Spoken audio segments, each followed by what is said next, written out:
Bapa, kembali pagi ini kami mau mendengarkan sebagian firman-Mu. Kau urapi kami dengan kuasa Roh Kudus-Mu, untuk kami dapat mengerti, memahami akan firman-Mu hari ini.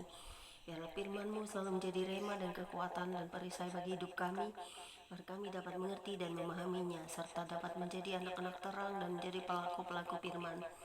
Biarlah firman-Mu dapat menjadi kekuatan bagi seluruh bumi ini untuk menjadi terang bagi kehidupan kami.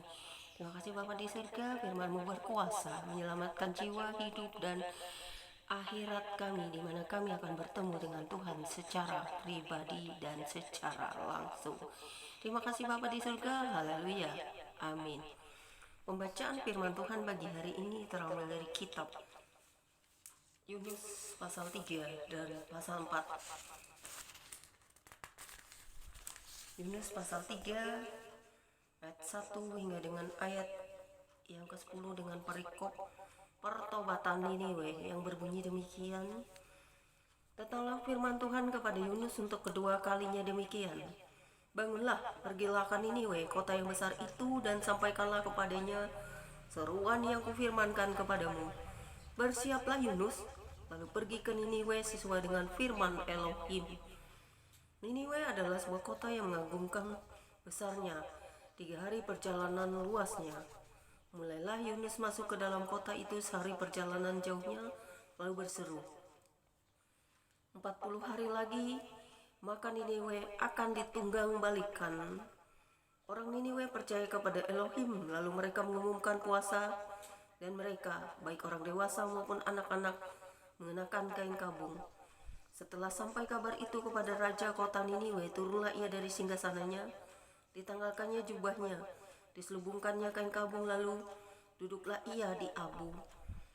Lalu atas perintah raja dan para pembesarnya, orang memaklumkan dan mengatakan di Niniwe demikian, manusia dan ternak, lembu sapi dan kambing domba tidak boleh makan apa-apa, tidak boleh makan rumput dan tidak boleh minum air. Haruslah semuanya manusia dan ternak berselubung kain kabung dan berseru dengan keras kepada Elohim, serta haruslah masing-masing berbalik dari tingkah lakunya yang jahat dan dari kekerasan yang dilakukannya. Siapa tahu mungkin Elohim akan berbalik dan menyesal serta berpaling dari murkanya yang bernyala-nyala itu, sehingga kita tidak binasa. Ketika Elohim melihat perbuatan mereka itu, yakni bagaimana mereka berbalik dari tingkah lakunya yang jahat, maka menyesallah Elohim karena malapetaka yang telah dirancangkannya terhadap mereka, dan ia pun tidak jadi melakukannya. Kemudian Yunus pasal 4 ayat 1 hingga dengan ayat yang ke-11 dengan perikop baru, dan ini adalah Yunus yang terakhir, yaitu pasal 4 ayat 1 hingga dengan ayat yang ke-11 yang berbunyi demikian dengan perikop. Yunus belajar menginsapi bahwa Elohim mengasihi bangsa-bangsa lain, yang berbunyi demikian.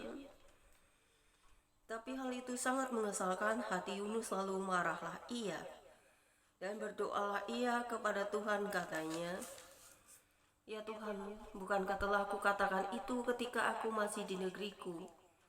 Itulah sebabnya maka aku dahulu melarikan diri ke Tarsis, sebab aku tahu bahwa Engkaulah Elohim yang pengasih dan penyayang, yang panjang sabar dan berlimpah kasih setia, serta yang menyesal karena malapetaka yang hendak didatangkannya.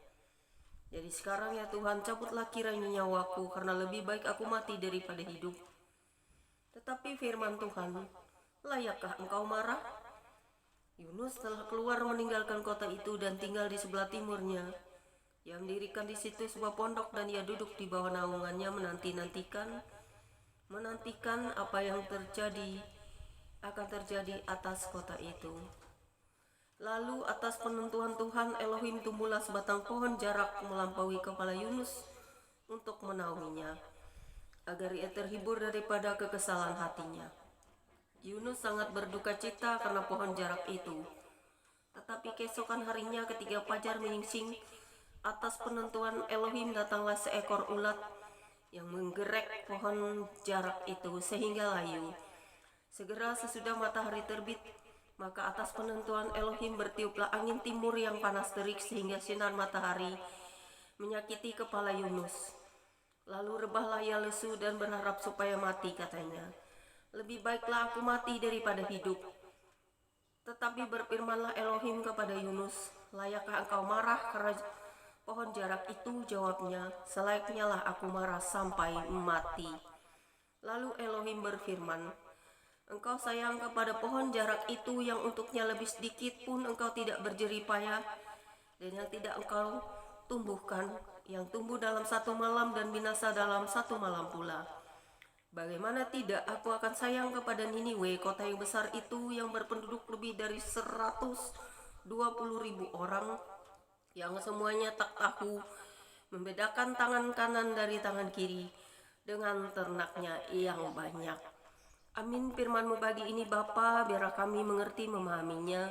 Karena jika engkau marah dan bisa membinasakan kami, tetapi jika kami bertobat dari perbuatan-perbuatan jahat kami, engkau akan menyesal dan engkau akan mengasihi kami. Demikianlah yang kami dengar hari ini. Terpujilah engkau Tuhan yang maha pengasih dan maha penyayang, pencipta alam semesta dan kami umat manusia. Terpujilah engkau atas semua perbuatan-Mu bagi kami, anak-anak-Mu di seluruh penjuru muka bumi ini. Haleluya. Great to the Father, in the heaven to the Lord Jesus, the Holy Spirit. Thank you, Father. Amen. Haleluya.